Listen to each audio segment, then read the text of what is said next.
Hope, galera, sejam muito bem-vindos a mais um episódio do Hope Pod Save, o podcast da Save. De acordo com o Relatório Global de Segurança Viária de 2023, mais de 1,19 milhão de pessoas perderam a vida no trânsito em todo o mundo, sendo a principal causa de morte entre crianças e jovens de 5 a 29 anos.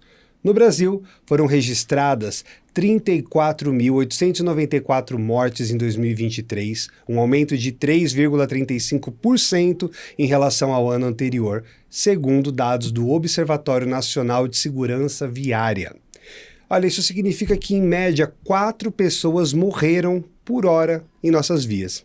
E o mais grave, 90% desses sinistros foram causados por falhas humanas. Pois é, nesse episódio especial gravado em pleno Maio Amarelo, nós vamos discutir os números, as responsabilidades e os caminhos reais para transformar essa realidade. Porque a mobilidade é humana, não é? E a responsabilidade também faz parte. E, para falar sobre isso, esse assunto super necessário, nós recebemos ele, nosso querido convidado, ele que é graduado em Direito com especialização em Educação Transformadora e mestrado em Segurança Viária pela Universidade Carlos III em Madrid, na Espanha, atuou como superintendente da Polícia Rodoviária Federal em Minas Gerais, além de ter exercido funções de liderança em delegacias e núcleos de inteligência da PRF. Foi também coordenador-geral de comunicação institucional e diretor executivo da PRF em Brasília. Atualmente, ele é assessor estratégico na Secretaria de Justiça e Segurança Pública e também professor da Universidade da PRF. Recebemos hoje, no Hope Pod Save, Marco Territo. Seja muito bem-vindo, meu amigo. Como é que você está? Tudo bem, eu que agradeço o convite. Fiquei extremamente lisonjeado de participar aqui do Hope Pod Save. Né, nesse mês tão importante para a conscientização dos motoristas do Maio Amarelo, que infelizmente nosso país figura como o terceiro país com mais mortes no trânsito, né? Então é muito importante essa conscientização dos usuários da via, pedestres, motoristas, para nessa sinergia a gente evitar as mortes no trânsito. Claro, e é sempre bom, nunca é demais, né? Poder conscientizar as pessoas, poder sempre alertar, falar o óbvio, que o óbvio é o mais difícil de ser entendido muitas vezes, Com né? certeza. E a gente precisa sempre estar batendo nessa tecla, é muito importante. E eu queria que você já começasse explicando pra gente o que é segurança viária e qual é a importância disso, para as pessoas também já entenderem e ter essa conscientização. Né? A segurança viária acaba sendo um assunto transversal, né? São ações e normas que visam a redução de acidente, a segurança no trânsito. Né? É muito importante, como você falou, a gente frisar que não basta a repressão, a fiscalização. Né? Isso é importante, é um dos pilares, né, da segurança viária, mas o mais importante é a conscientização, a educação para o trânsito, principalmente nas escolas, né? Educar nossas crianças. Né? As crianças educadas futuramente não vão ser multadas. Né? Então, pelo menos espera-se que não. A gente espera, exatamente. Então, como eu falei, é um assunto transversal que pressupõe a educação, a fiscalização, também condições das vias, né? É importante a gente salientar isso, um asfalto em condições, iluminação, então é um evento complexo, né? Que por isso que a gente precisa dessa integração, dessa sinergia de esforços, né? entre as instituições privadas e públicas, para a gente conseguir reduzir esses números que ainda são assustadores. Né? E você estava comentando aí de bacana da gente conscientizar as crianças e tudo mais, mas como que a gente também conscientiza os adultos, as pessoas de um modo geral? De que forma que a gente pode passar essas informações para as pessoas terem esse conhecimento do assunto? É importante a gente frisar em campanhas publicitárias, né? Boa. A importância A campanha desse ano visa a questão da velocidade incompatível, né? É muito interessante, inclusive na minha rede social eu postei um vídeo esses dias, que aí perguntam para uma pessoa na rua quantas mortes são aceitáveis no trânsito. Aí ele fala 50, 70... Aí, nesse momento, aparece 50 pessoas da família dele. Aí ele fala assim, não, nenhuma morte é aceitável, né? Então, quando a gente fala em números, a gente está pensando num número muito frio. E a gente vê na Europa, né, essa questão de eles não estão mais pensando em redução de 50%, que foi o pacto que o Brasil fez com a ONU, né, de 50% em mortes até 2030. Na verdade, já tem uma nova concepção que é o Vision Zero. Nenhuma morte é aceitável no trânsito. Sim. Né? Não, legal, é legal trazer esse ponto de vista, porque faz com que as pessoas tenham uma conscientização melhor, maior e diferente sobre o assunto. É muito curioso, né? Trazer pessoas da família, amigos, para a pessoa entender que qualquer vida importa. Não é porque Exatamente. não é da minha família, porque não é alguém que eu conheço que não seja importante. Exato. Talvez não seja para mim, mas para outra pessoa é, né? E entender também que a fiscalização das polícias não visa a arrecadação, visa evitar o acidente, né? Principalmente as fiscalizações de radares, seja estático ou fixo, nas rodovias estaduais e federais, a viatura fica ali porque ali é um local de acidente, não está ali para arrecadar e fazer multa, e sim para prevenir o acidente. Então, é importante que a sociedade enxergue, né, a polícia não como um órgão arrecadatório, e sim de prevenção de acidentes e mortes. Sim, claro. Aí você estava falando da Europa e tudo mais, mas o Brasil, ele é um dos países com maior índice, né, de mortes de trânsito, infelizmente. O que as estatísticas mais recentes revelam sobre o nosso comportamento nas vias? O que está acontecendo? Infelizmente, a velocidade incompatível ainda é uma majorante em termos de motivos do acidente, né? Então, a nossa campanha sempre visa reduzir a velocidade, mostrar que, às vezes, uma velocidade excessiva ele vai chegar 10 minutos mais cedo em casa, então não vale a pena colocar a vida do motorista em risco e da família, né, só para chegar minutos antes em casa. Então, ainda está sendo a principal causa do acidente, que é a velocidade incompatível. E é claro que em rodovias de pista simples, a colisão frontal acaba sendo um acidente muito gravoso com vítimas fatais, né? Então, associar essa questão da via de pista simples com uma velocidade incompatível e ultrapassagem indevida, realmente essa falha humana provoca acidentes fatais. Sim. Agora eu fiquei curioso, você falou que o tema da campanha desse ano é sobre a velocidade. Cada ano vocês pensam num tema diferente para poder abordar, para poder falar e conscientizar as pessoas? Vocês focam em coisas diferentes cada ano? É essa a ideia? Sim, de acordo, né, com os índices. Também a própria sociedade pode sugerir e votar em campanhas. A campanha do Senatão desse ano é visando a velocidade incompatível no trânsito, né, como coibir essa prática tão nociva para os acidentes, né? Então, geralmente, a escolha é feita até mesmo pela própria sociedade, como mais uma forma de tentar engajar, né, a sociedade, os motoristas, os usuários da rodovia, contemplando inclusive os pedestres, né, para auxiliar o governo também nesse tema que é um dever e um direito de todos, né? Claro. E parando para pensar nessa questão da velocidade, que é um fator muito relevante, inclusive é o tema que a gente está abordando esse ano aí do Maio Amarelo, mas quais são as principais causas de acidente de trânsito no Brasil, além da velocidade? Como é que a gente pode colocar uma lista assim, de problemas aí? A gente colocaria a velocidade incompatível.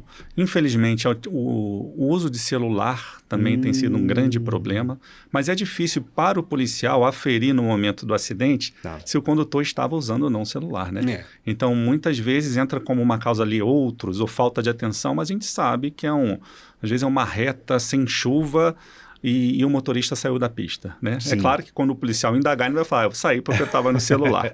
Nunca. Né? Então, a gente vê com muita preocupação essa questão do celular. Inclusive, tem alguns estudos, né, feitos na França que mostra que o condutor utilizando o celular reage até mais demoradamente do que alguém que embriagado, né? Para você ver quão nocivo é a utilização do celular ao volante. Até porque não é só o fato de estar distraído. Dependendo da mensagem que ele estiver recebendo ali, ele fica totalmente desconectado, né? Pode ser uma notícia ruim, a notícia de um falecimento de um ente querido. Então, aquilo ali desconecta o condutor temporariamente da atenção para o trânsito, né? Então, a gente vê com muita preocupação essa questão da velocidade incompatível, da falta de atenção oriunda da utilização do celular e também, infelizmente, a embriaguez ao volante, né? E acontece muito. Acontece bastante. O Brasil é um dos poucos países do mundo que utilizam a tolerância zero, né?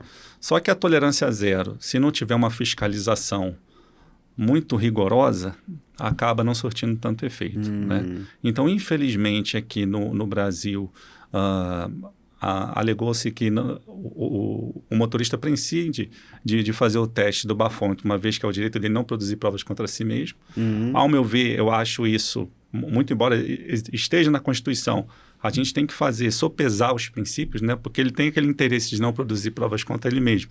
Mas também tem o interesse da sociedade em ter um trânsito seguro né, para transitar de forma segura nas rodovias. Então, isso deveria ser sopesado. Por exemplo, na Espanha, você negar a submeter o teste do etilômetro já é um crime. Tá. Hoje não. Hoje é apenas uma sanção administrativa. Então, acaba que a legislação, ao mesmo tempo que ela foi rigorosa no início, com o tempo foi sendo flexibilizada, né, por uma questão jurisprudencial, de interpretação. Então, ao meu ver, se fosse mais rigorosa no que tange a questão da recusa ao teste do etilômetro, a gente teria alguns resultados mais profícuos, né? Sim, claro. E é muito curioso porque, como a gente está falando agora dessa conscientização, é muito curioso porque todo mundo sabe o que pode e o que não pode e sabe que está fazendo errado. Você acha que existe alguma forma de, mesmo assim, motivar essas pessoas a mudarem a conduta dela, a conduta delas de repente, poxa, eu sei que se eu beber e dirigir, pode dar algum problema. Mas eu já faço isso tantas vezes, já fiz, nunca aconteceu. Sim, mas um dia pode acontecer. Pode acontecer, exatamente. O exemplo que você deu aqui, que eu gostei, até já falei, então vou trazer 50 pessoas, podem morrer, tá, então vamos trazer aqui o pessoal da sua família. Exatamente. De repente, trazer campanhas ou coisas que conscientizem as pessoas de uma forma mais enfática, digamos assim, pode auxiliar, de repente, a ter uma conscientização melhor. Você já está dando até um spoiler aí de uma ação que a gente vai fazer em maio, que é justamente isso. Para mostrar que a polícia não quer reprimir apenas, a gente vai com uma equipe nos bares para fazer o teste e falar assim, quem que pode ser o motorista da rodada? Para já matar ali no ninho o problema, né? Quem vai assumir a direção já vai saber que está em condições de... Isso mostra que a gente não está querendo fazer multa e arrecadar. A gente quer sim um trânsito seguro. Então, vai existir essa campanha de prevenção e a gente precisa engajar e que a sociedade entenda dos perigos de transitar embriagado, né? Não apenas uma questão, vai ter uma pena, uma multa, não. São vidas que estão envolvidas, às vezes vidas de entes queridos, né? Inclusive, no meu mestrado que eu fiz na Espanha, eu defendi a tese de que um motorista que provoca um acidente estando embriagado, ele tem que arcar com os custos do hospital com as vítimas também. Claro. Porque eu não acho justo o nosso dinheiro ser utilizado, né, para cuidar de uma vítima que ele provocou aquele acidente de forma dolosa, vamos dizer assim, um dolo eventual, mas de forma dolosa. Né? Então, seria mais uma iniciativa e já existem alguns projetos de lei nesse sentido, né, de que o condutor, além de pagar a multa, além de responder criminalmente, arcar com os custos também do hospital. Com qualquer esparadrapo que foi utilizado ali, ele tem que arcar depois, porque por uma atitude inconsequente dele, ele provocou aquele acidente com vítima. Claro. E a gente tem que pensar que quando algo do tipo acontece, não só você se prejudica, mas você acaba prejudicando pessoas que talvez você não conheça, claro, e é um grande problema, porque se, sei lá, existe algum caso de morte que possa acontecer, esse motorista ele pode causar a morte, não dele, mas de alguém. Mas não é ninguém da minha família e tal, mas você está matando uma pessoa. Claro. Né? E fazendo isso porque é resultado de algo que você fez antes, sabendo que estava errado, por exemplo, beber. E é curioso também pensar nessa questão do uso do celular. Você acha que as pessoas elas estão mais dispersas realmente por conta do celular? Porque o celular ele pode ser utilizado, claro, para GPS, para guiar o caminho. Muitos motoristas de aplicativo usam, inclusive, né? Aliás, qualquer motorista de aplicativo que você entra no carro, eles estão com o celular ali.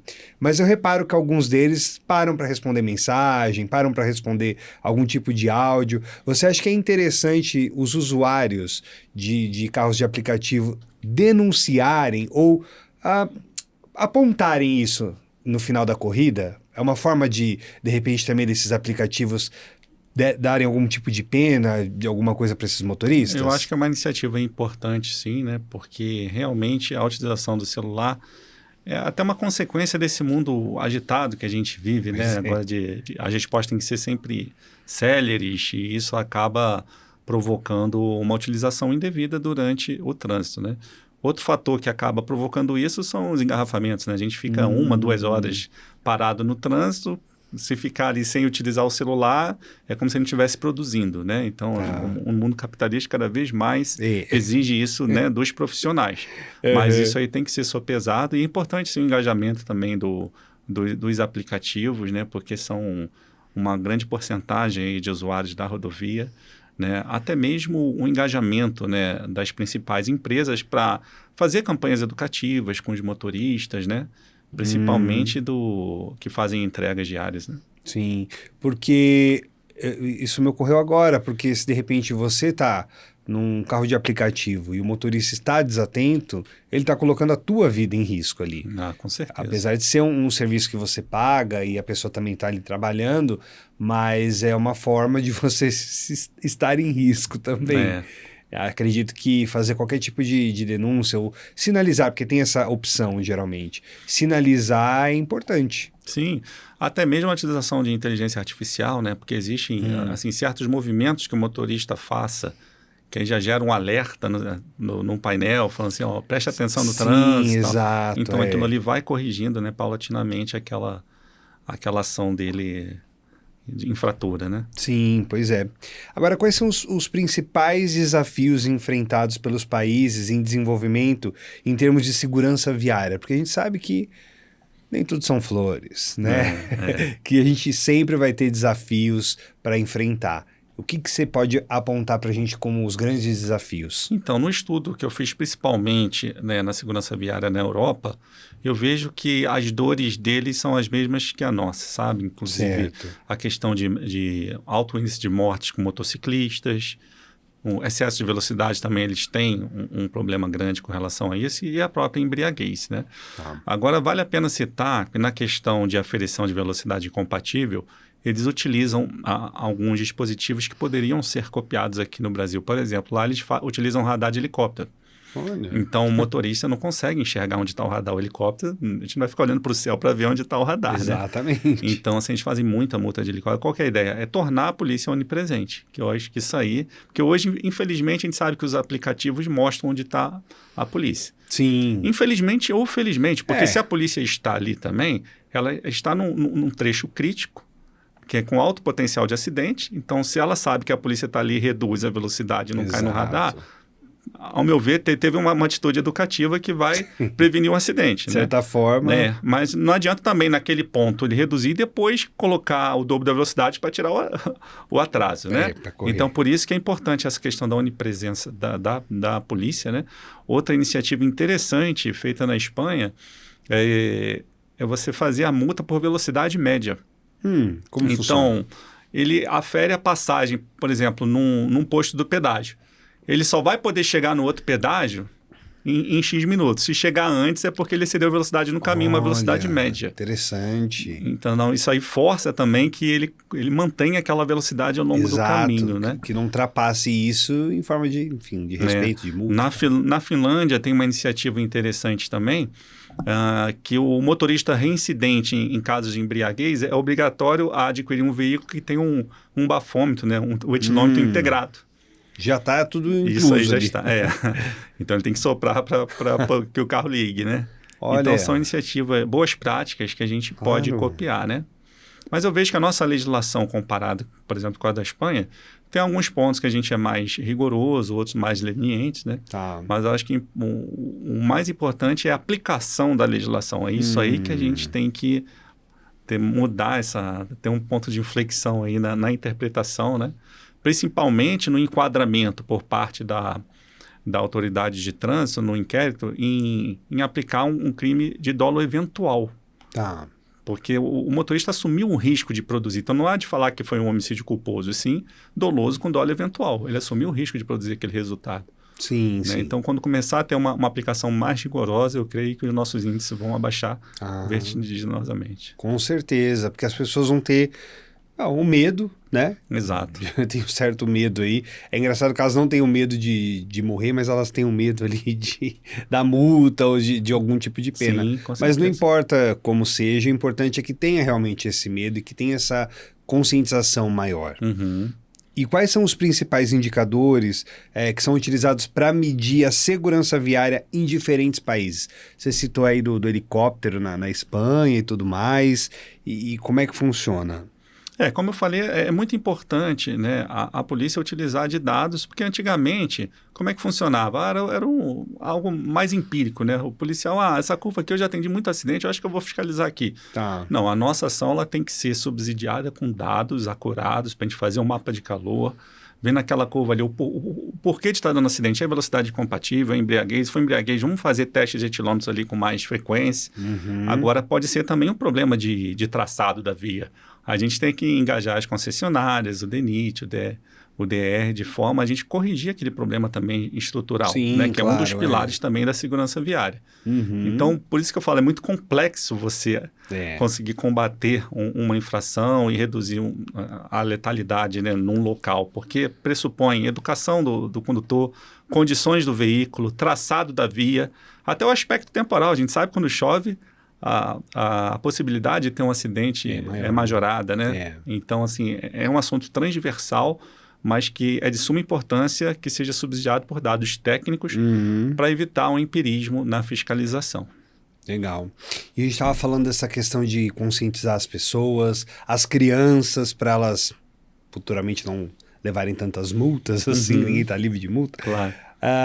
Mas eu queria entender qual é o papel da educação no trânsito para a segurança viária e quais os estudos ou os levantamentos que sustentam essa conexão.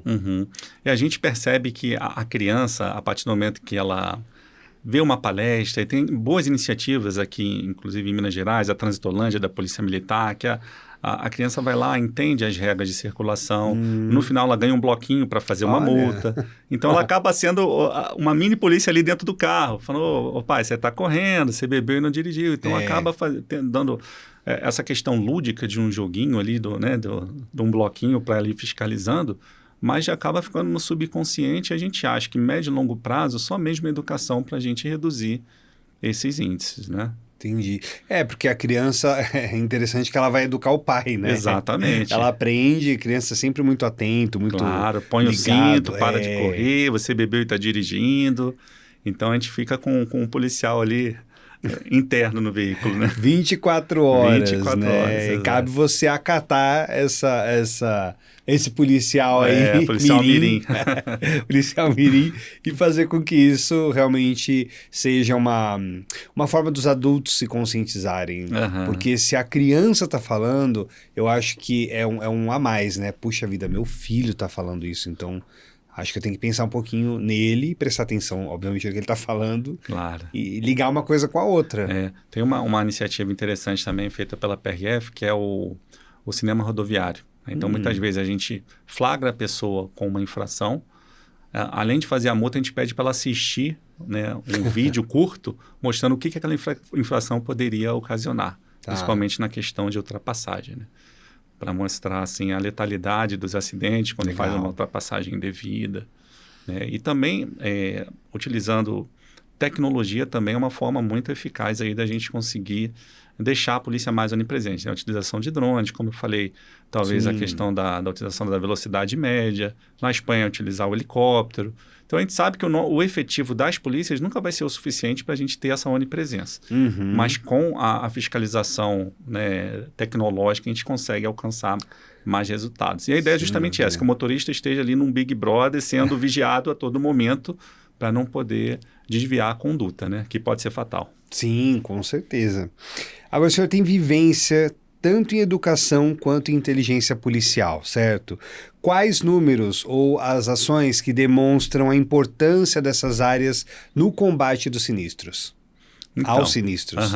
A gente tem utilizado a inteligência não só para o combate à criminalidade, como também para a redução de acidente. Então, a gente pode utilizar a inteligência para aferir se aquele condutor está transitando há muito tempo, porque ele tem que parar para descansar. A gente sabe que muitos dos acidentes envolvendo veículos de carga é porque o motorista não fez aquelas pausas, Cansaço. né? E a gente sabe que ele está fazendo isso talvez para conseguir chegar mais rápido em casa, para conseguir fazer outro frete, né? Às vezes para ganhar até mais dinheiro, mas isso aí é uma questão que ele está colocando os outros em risco. Sim. Então, por isso é importante o engajamento não só do motorista, mas também como a empresa, não adianta você pedir para o motorista fazer vários fretes ali e colocar os outros em risco, né? A gente teve aquele trágico acidente em Teófilo Otoni, que a gente percebeu posteriormente que a carga estava mal acondicionada, o motorista estava há muito tempo conduzindo, né, a carreta, estava com excesso de peso.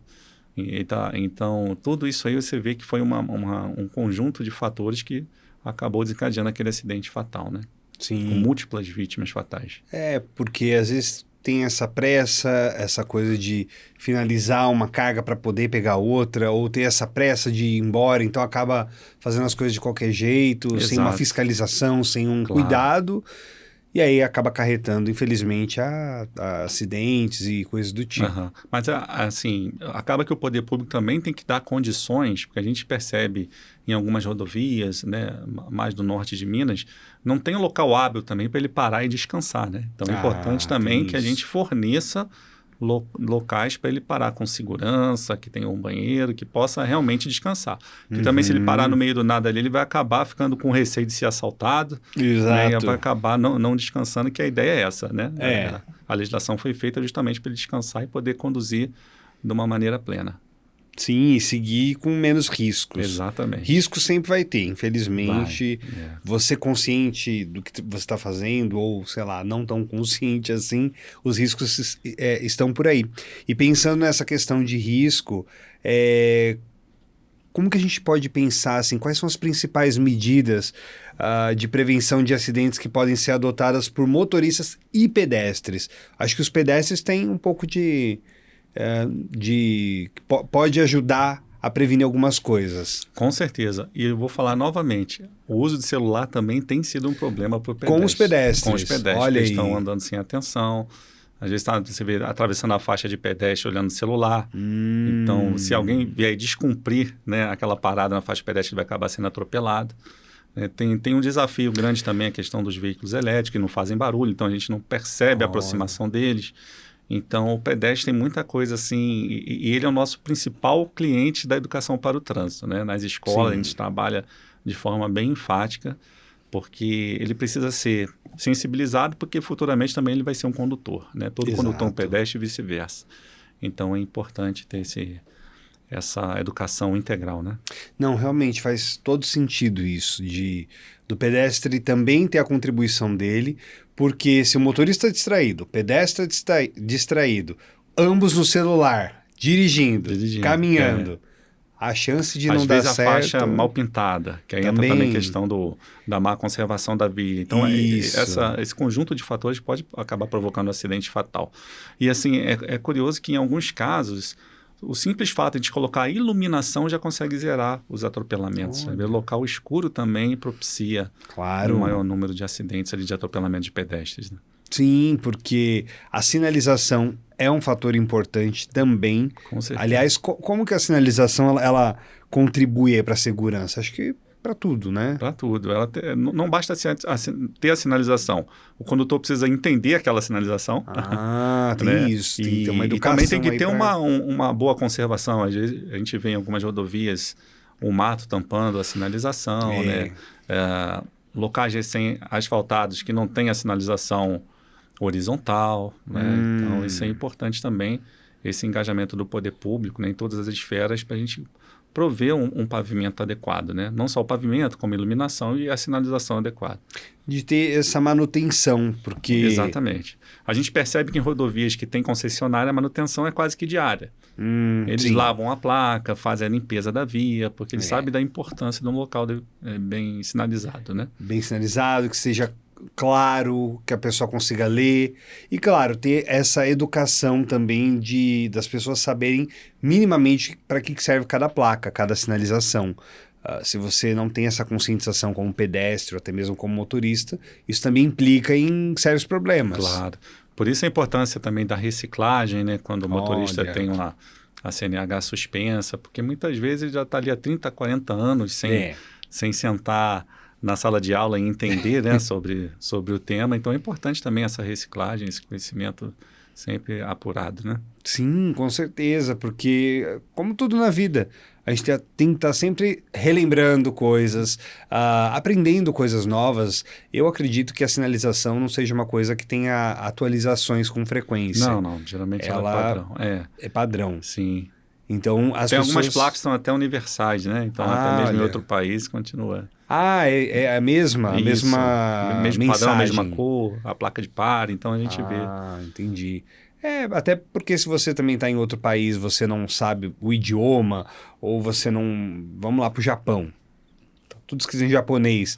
Mas a cor, por exemplo, do pare, talvez seja uma característica que vai fazer com que as pessoas entendam automaticamente, né? Aquela imagem associa na mesma hora. Com certeza. Então a sinalização tem um fator importante também aí na segurança, né? Exato. Desde que esteja devidamente conservada. Conservado, exato. Claro, objetivo para que todo mundo consiga ver. E que exista, né? Porque a gente sabe que tem locais também que sofrem vandalismo, né? Infelizmente também. Então. Mas aí é por isso que acho que entra naquele fator que nós falamos de ter essa manutenção. Acredito que exista, né? Pelo menos de pontos mais principais para evitar esses acidentes. Então tem que estar sempre de olho como é que tá essas placas, como é que isso está funcionando ou não está funcionando.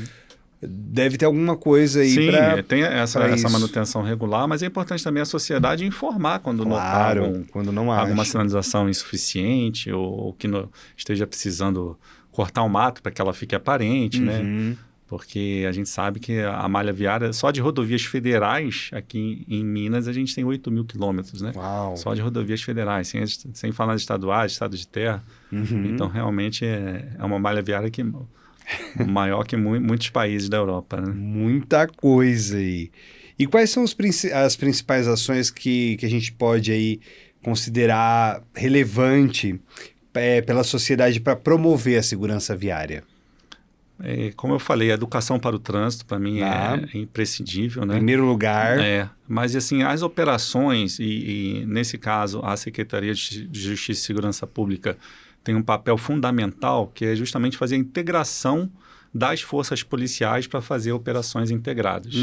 Seja de velocidade, de etilômetro, né, conhecida popularmente como lei seca. Então, essa fiscalização recorrente e integrada, por exemplo, a gente faz na rodovia federal e na estadual e dentro da cidade simultaneamente, de forma que a pessoa fala, não, hoje realmente eu não posso sair para dirigir, é melhor... ir de táxi, um aplicativo, ou então eleger um motorista da rodada. Então, essa é uma das maneiras aí de coibir essas infrações no trânsito. Legal. Outra coisa interessante também, a gente tem utilizado as centrais de monitoramento para fazer multas também com câmeras, né? Então, não necessariamente o policial precisa estar ali na pista. Por exemplo, a gente vê em feriados prolongados, aqueles motoristas mais espertos querendo transitar no acostamento ali, o colega que está na central de monitoramento pode apontar a câmera e ir gravando quem está passando e posteriormente ir fazendo as multas. Né? Então, não quer dizer que o fato de não ter um policial ali na hora é que ele não vai ser multado por uma infração que ele cometeu. Então não adianta querer ser esperto, que não vai dar certo. Não vai dar certo. De uma forma ou de outra, a coisa vai ser pega aí. Exato. E como é que a infraestrutura viária ela influencia diretamente a segurança no trânsito e de que forma o planejamento urbano pode atuar na redução dos riscos e na prevenção de vidas? A gente precisa muito dessa sinergia, principalmente com as prefeituras. Como eu falei, essa questão da própria iluminação. A iluminação pode coibir muitas infrações, principalmente acidentes de atropelamento de pedestre. Áreas de escape também é de suma importância em locais com descida íngreme, que muitas vezes a gente vê acidente. Aqui no anel rodoviário acontecia muito antes de ter aquela área de escape ali, né?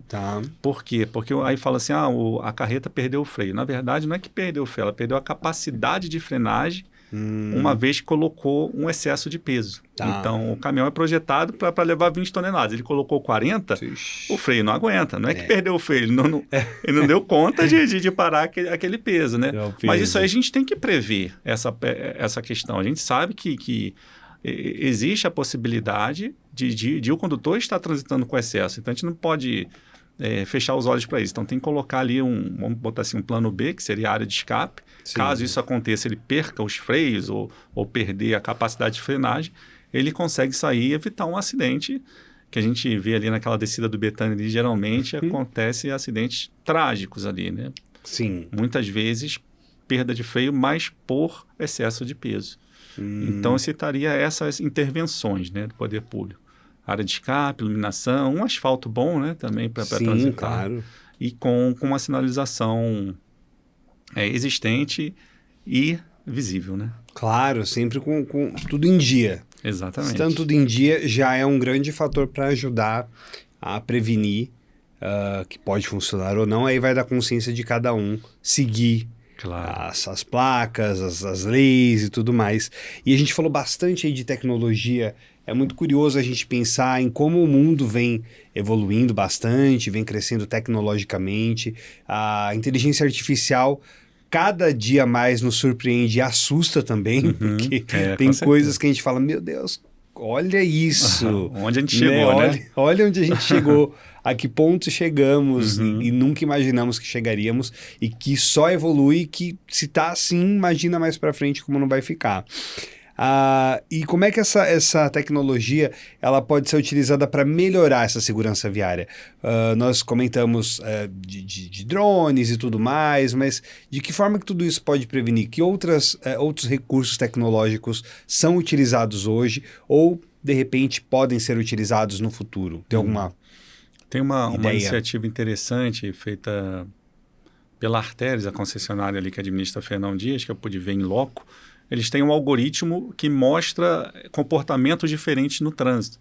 Então, eles conseguem gerar um alerta se um veículo estiver transitando na contramão na rodovia, automaticamente. Então, mesmo que o operador não esteja com a câmera voltada naquele momento, ou não esteja com a atenção dele voltada para aquela câmera, isso é gerado um alerta no sistema que mostra que tem um comportamento diferente no veículo transitando na contramão, né? Então, isso é muito importante. Já falei da questão também da fiscalização remota, através de câmeras. Sim. A inteligência artificial, acho que a utilização dela é infinita. Sim. Então, cabe a nós pensarmos, né, de que forma a gente pode utilizar isso, não visando multa e arrecadação, mas sim diminuição de acidente, né, e a letalidade no trânsito. Com certeza.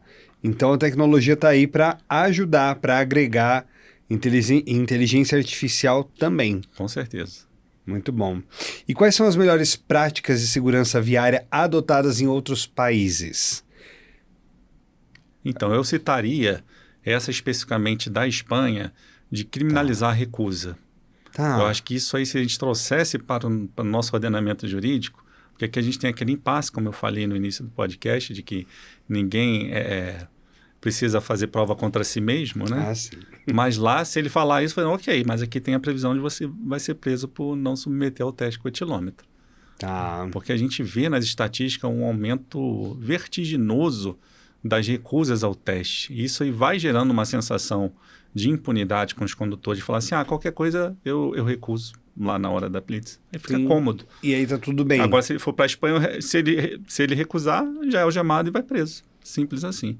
Então, isso aí vai acabar moldando, né, o estilo de vida dele de não querer ingerir bebida alcoólica antes de dirigir. E a gente sabe, tem estudos que falam que aumenta em 17 vezes a possibilidade do motorista sofrer acidente se ele tiver sob a influência de álcool. 17 vezes. Nossa. Então, eu traria essa boa prática.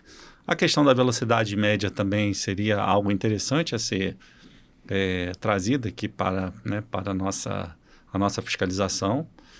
E se quisesse também acabar de uma vez por todas com o problema da velocidade, como já houve iniciativa para implementar isso, seria colocar chips nos veículos. Se passar de tal velocidade, a multa já sai instantânea, né? Já Mas aí a gente carro, entra em outra questão, porque as montadoras, na hora de vender o veículo, o que ela vai falar sobre o veículo? É potente, anda bem. A partir do momento que tiver um chip que não pode passar de 110, sabe que o cara vai querer comprar um veículo que chega a 300 por hora? Exatamente. Então, tem também essa questão aí que a gente não pode fechar os olhos do capitalismo, moldando também as decisões dos nossos gestores, dos nossos políticos. Né? Sim, uma coisa está ligada, está entrelada aí com a outra. Não tem como a gente falar de uma e não falar da outra. Agora, nós estamos no mês de maio, Maio Amarelo, que é uma campanha super importante, super bacana. E pensando em tudo isso que nós estamos falando, pensando nessa proposta, nessa ideia do Maio Amarelo, por que essa campanha ela é tão importante para a segurança viária no Brasil? Ela é importante no sentido de verificar a necessidade de conscientização dos usuários das vias, né? Aí conscientização não só dos motoristas, mas dos pedestres, né? E é importante frisar também que isso tem que ser uma campanha perene. Não adianta, em maio eu vou andar certinho, e chega de depois. Então, assim, vai ser aquele mês para a gente conscientizar, mas é importante que o condutor depois coloque em prática esses ensinamentos, né, das campanhas publicitárias, da educação para o trânsito, das nossas operações, que muitas vezes também são preventivas para, como eu disse, citei aquele exemplo do cinema rodoviário, que mostra para o motorista, né, aquela ação ali, o que pode provocar, né, a não utilização do cinto de segurança, da cadeirinha. Então, esse mês é importante nesse sentido, né, de abrir os olhos da sociedade de quão nocivo é aquela atitude dele imprudente no trânsito. Certo. Bom, e pensando em tudo isso, quais são os resultados esperados aí do Maio Amarelo em termos de redução de acidente? Você acha que tem essa possibilidade de ajudar a reduzir, de conscientizar mais as pessoas? Eu acho que depende de todos os atores aí envolvidos, né? Então, não só dos condutores, as polícias agindo de forma integrada, que esse é um norte que a Sejusp faz aqui no estado, e querer sempre fomentar essas operações integradas, seja de velocidade, de combate à alcoolemia, de forma que com essa sinergia a gente consiga, sim, diminuir e tentar cumprir, né, o que foi acordado com a ONU, que até 2030 diminuir em 50% o número de mortes no trânsito. Tá. É interessante porque todos sabem, todos têm informação, só que tem que saber utilizar isso, fazer com que isso esteja em prática, não só em maio, não é porque o maio acabou que junho já, tranquilo, já foi. Já fiz minha parte em maio. Já fiz minha parte. Mas é interessante essa campanha, obviamente, ter todos os anos, é como se estivesse renovando a informação, reforçando, como não, está de fato, reforçando a informação. E acredito que é uma coisa, obviamente, que tem que ser em maio, junho, julho, janeiro, de janeiro a janeiro. Mas acredito que a campanha do mês de maio ela vem só para dar aquela reforçada do tipo, não esqueça, ainda estou aqui, no sentido de que não esqueça de mim, é importante, é relevante, e acho muito curioso todo ano ter uma campanha com um tema diferente, porque conscientiza as pessoas de formas diferentes e não fica aquela coisa repetitiva, igual, sempre igual. Claro, entender quais são as nossas dores, né, quais são as temáticas que a gente precisa intervir de uma forma mais enfática. A gente sabe que os acidentes envolvendo motociclistas são mais letais, então é importante a gente ter um olhar acurado para a educação do trânsito, né, claro, desses condutores. Na questão também de talvez facilitar a obtenção da CNH para quem vai trabalhar com isso. A gente sabe que existe uma porcentagem alta também de motoristas que ainda não possuem CNH e fica trabalhando, pois né? Tem isso. Nesse nicho. Então, é importante a gente verificar também o aumento da frota, tanto de motocicletas que estão sendo vendidas, de que forma que a gente pode mitigar isso? Será que criando corredores bem delimitados, em vias rápidas, né? Educação para o trânsito, facilitação na obtenção de CNH. Então, tudo isso aí, né, esse conjunto de fatores aqui acabam diminuindo as chances de ter um acidente, né, que muitas vezes, envolvendo motociclistas, são fatais ou trazem lesões permanentes. Né? Porque eles estão mais expostos, né? Exatamente. Isso acaba tendo um problema laboral, ele deixa de trabalhar, um problema econômico no pagamento de INSS, um problema psicológico para a família. Às vezes tem que ficar um familiar cuidando dele por ele ficar paraplégico. O dano psicológico. Então, assim, como eu falei, é um evento muito complexo que acaba causando danos em múltiplos fatores, né? Múltiplas temáticas. Com certeza, com certeza. Bom, informação é sempre bom repassar, compartilhar. Tem alguma rede social, alguma coisa do tipo que a gente possa acompanhar essas informações? Onde que a gente pode buscar mais informações? Um site ou algo do tipo? Então, nós temos a nossa o nosso Instagram, que é o Segurança Minas, que lá a gente mostra, né, toda a ação feita pela Secretaria de Justiça e Segurança Pública. Temos também a rede social da PRF-MG, que mostra também nas rodovias federais quais são as ações que estão sendo desenvolvidas. Então, é muito importante a gente estar atento e conectado e também sugerindo, né, campanhas, sugerindo ações, porque, como eu falei, isso não é só um direito, mas um dever de todos, o trânsito seguro, né? Muito bom. Meu amigo, foi um prazer enorme poder falar com você sobre esse assunto. O prazer foi meu. Poder reforçar mais uma vez para a sociedade, e até mesmo entre nós, poder compartilhar essas informações, trocar essas ideias, porque nunca é demais, como eu disse, é um assunto que está aí permanente e está pertinente todos os dias na vida de todo mundo, porque nós somos pedestres, nós somos motoristas, nós utilizamos motoristas de aplicativo ou até mesmo transportes públicos e coisas do tipo. Então todos nós estamos no meio disso, de uma forma ou de outra, seja conduzindo ou seja sendo conduzido, digamos assim. Então, é importante ter essa conscientização, passar sempre isso adiante. Então, parabéns pelo seu trabalho, quero realmente dar os parabéns porque é um trabalho muito, assim, árduo, que é uma coisa que tem que sempre estar ali trabalhando e inovando, claro, pensando como abordar o mesmo assunto de formas diferentes. Com certeza. A gente sabe que a frota tem crescido de forma vertiginosa, então a gente tem que pensar em novas tecnologias, o uso da inteligência artificial. Sim. E o engajamento da sociedade, né? Como eu falei, a gente tem um direito a um trânsito seguro, mas também é dever nosso prover um trânsito seguro, né? Exato. Eu fiquei extremamente lisonjeado com o convite. Pode me chamar não só em maio, todos os outros meses também, claro. Estou à disposição. Foi um prazer, vai ser um prazer receber. E eu quero deixar esse presentinho para você, obrigado. Uma lembrança aqui do nosso bate-papo hoje. Eu agradeço. Para toda vez que você for tomar uma água, um café, um chá, lembrar desse dia especial aqui. Para mim, aqui. Foi muito especial poder compartilhar tudo isso, conhecê-lo pessoalmente. E é isso. Obrigado. Eu que agradeço. Até a próxima. Até. Galera, é isso. Formação é bom e a Save sempre está conscientizando vocês e trazendo novidades e informações relevantes e importantes para você, para o seu negócio, para a sua vida e tudo mais. Então, não deixa de seguir a gente nas redes sociais. Corre lá para o Instagram, segue a gente. Não se inscreveu ainda aqui no nosso podcast? Não perca tempo, né? Por favor. Já se inscreve no nosso canal, ativa o sininho. E a gente também tá no Spotify, em várias outras plataformas aí. Procura Save que você vai encontrar. Hope, galera. Até a próxima e nos vemos por aí.